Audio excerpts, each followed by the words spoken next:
Okay, so I want to give you two very simple examples of using Gram-Schmidt to find an orthogonal basis, because that would be the base computations needed to then do the QR decomposition or factorization. So let me start with I find that there is great value in using examples where we essentially know what's going to happen.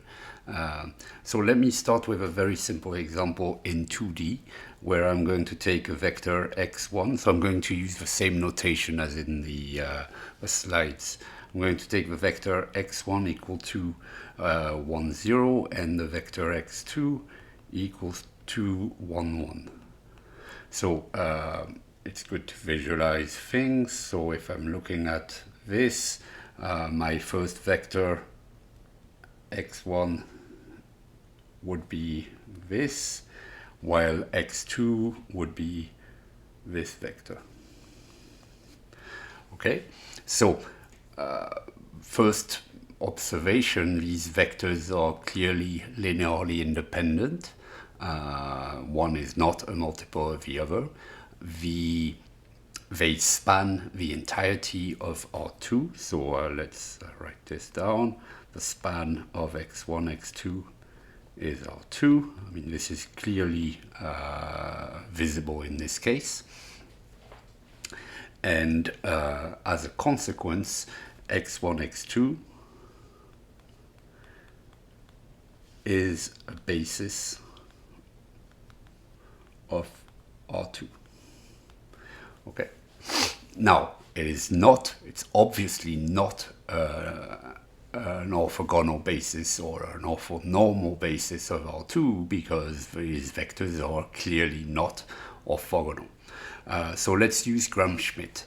So Gram-Schmidt prescribes that the first vector in our tentative new basis that we're going to take is going to be the vector v1. That is simply, we initiate the process with x1. Okay. And for v2, then what we do is we use the formula that's provided in the notes. So that's simply x2 minus v1 dot x2 divided by the norm of v1 squared times v1. Okay, which I could also write as x2 minus v1 dot x2 over v1 dot v1. Sometimes it will be easier to compute the dot product than the norm right away, times v1. Okay. So when I have this, well, let me perform the computation. And before I move any further, let me point out that what this is saying is that v2 is actually the projection. It's the perpendicular component, okay, onto w1 of x2. Okay, where w1 is the span of x1. Okay, this is what this is saying here. Okay, so back to our problem here. So v1, well, let's write it down so we don't forget. v1 is simply 1, 0, and v2, I'm going to compute the formula here, is x2, which is 1, 1, minus, and I could write it this way, v1, which is 1, 0, dot x2, which is 1, 1, divided. The norm of v1 is the sum of the squares of the entries. Okay, so this is 1, and this is multiplied by v1, which is 1, 0. So this equals 1, 1. So the dot product that we have here is 1 times 1 plus 0 times 1, so that's 1. So that's minus 1 times the vector 1, 0, which finally gives us 0, 1. Oops, sorry, 0. So the new basis is the following.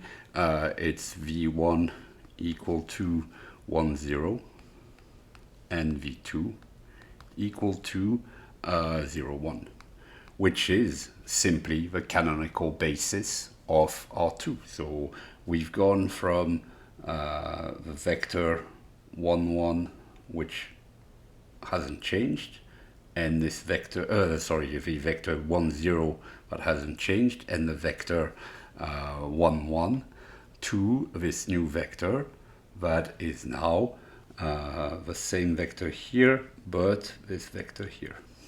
Now, one thing that I want to point out is that the order matters, and that's why when we were talking about the QR decomposition and the Gram-Schmidt process in any case, we are not seeing uniqueness of the process. And let me point how things work.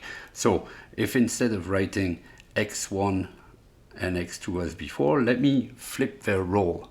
And I mean, it's still a basis, but let me now say that x1 is the vector that I had taken as 1, 1 before, and x2 is vector 1, 0. So let me jump right into it. In this case, Gram-Schmidt tells me that the first vector I take is x1, which is 1, 1. And the second vector I take is v2, which is x2 minus what? Minus v1 x2 divided by norm of v1 squared times v1, which in this case equals, so x2 is 1, 0 minus v1, which is x1, so that's 1, 1 dot x2 1, 0 divided by the norm square of v1, which is still 1. The norm square of v1, which in this case is 2. Okay, the norm of x1 is square root of 2, the norm square is 2, and then I am multiplying this by v1, which is 1, 1. So this time, vector v2 takes the form 1, 0 minus, so the dot product here is equal to 1, so I get a half times 1, 1, and that is, this is not different, this is equal to 1 minus a half is a half, and minus a half. Okay, so this time, because I started with the vector 1, 1, my new basis used this vector as my initial vector, and what it did is it created a vector that's orthogonal to that one, which is the vector which I'll indicate in red, which is the vector a half minus a half, which is this guy here. Okay, so you can see that the process is going to depend in which order you present entries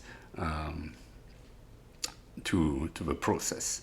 Now let's look at another case where also I can very easily predict what's going to happen. So let's go to 3D now. So it's going to be more difficult for me to draw, but it's still something that we can work out by just thinking about it, and that's why I want to do this.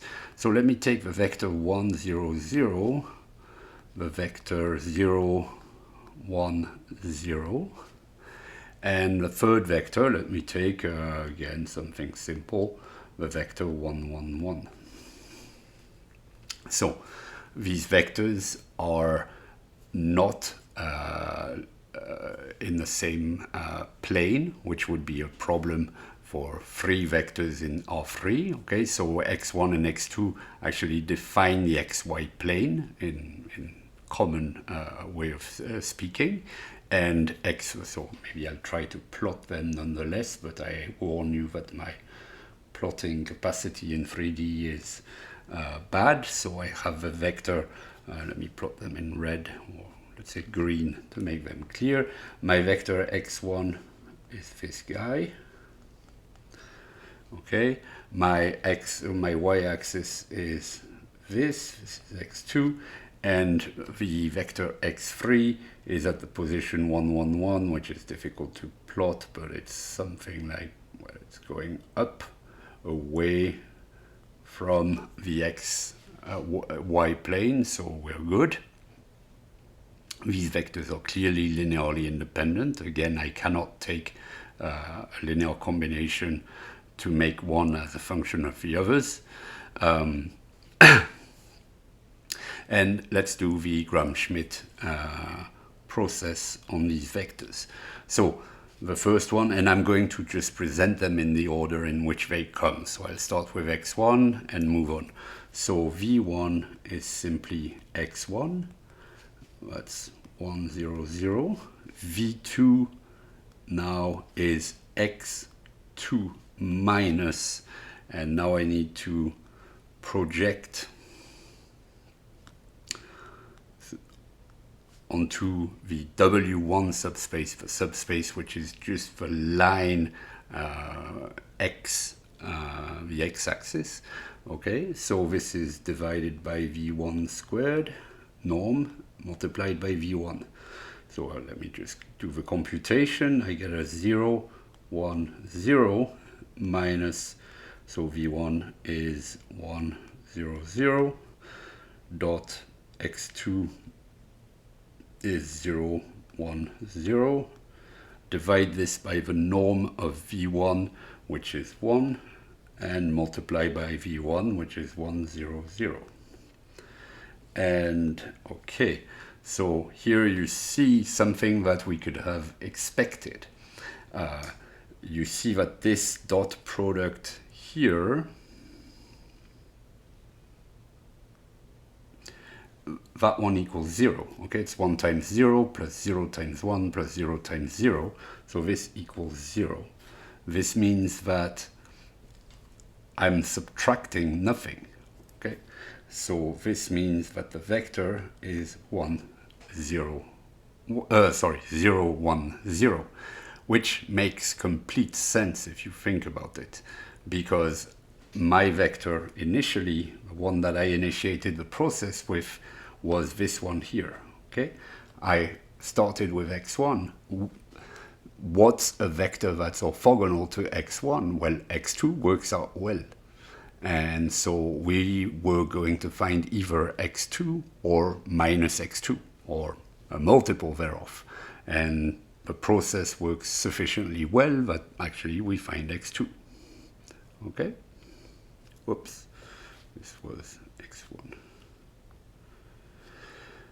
Okay, and now let's move on to the third entry in that basis.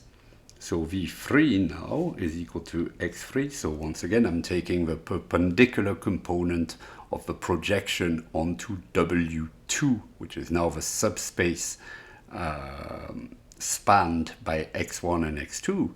That subspace is actually the xy plane. Okay, so I'm looking for the perpendicular, the orthogonal component of the projection, and I'm doing it by doing as follows. So I need v1 dot x3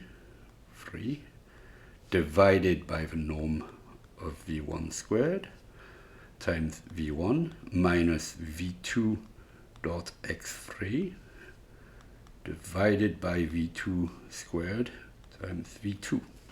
Okay, so these two terms correspond to a projection of x3 onto the xy plane. Well, the xy plane, the x1, x2 plane, but which turns out to be what we typically call the xy plane. Okay, so let's do the computation. X3 is 1, 1, 1.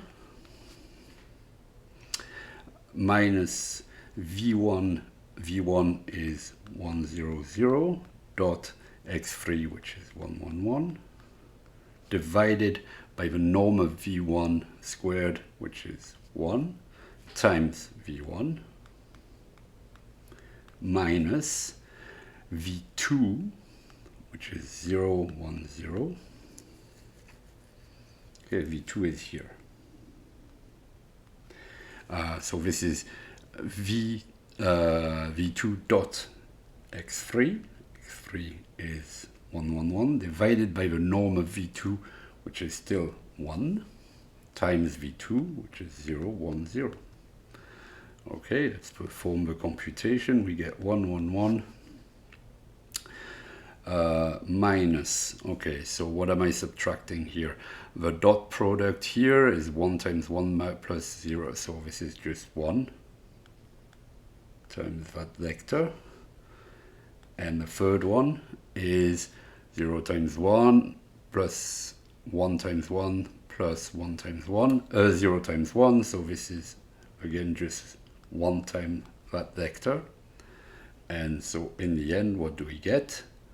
Well, not unexpectedly, we get a third component of a standard basis for R3. Okay? And you see how the computations produced what essentially we could expect, which is always good.